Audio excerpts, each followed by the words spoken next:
Comitati sul piede di guerra a Dolo a cui si è aggiunto il Partito Democratico, oggi organizzando un presidio davanti agli ingressi degli ospedali di Mirano, Dolo e Noale per difenderli dai colpi di scure di Luca Zaghi.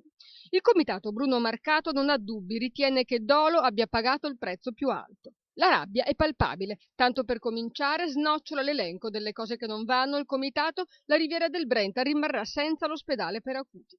Sarà chiuso anche il Day Hospital oncologico, penalizzando 150 pazienti che lo utilizzavano e che dovranno ora recarsi a Mirano. Scontento anche nel milanese, dove il polo medico e chirurgico sarà diviso. Il primo rimarrà nell'ospedale di Mirano, il secondo andrà in quello dolese. Una scelta poco funzionale secondo il comitato Salvioli, ma che consente di risparmiare il denaro per la costruzione del nuovo monoblocco De Carlo 3.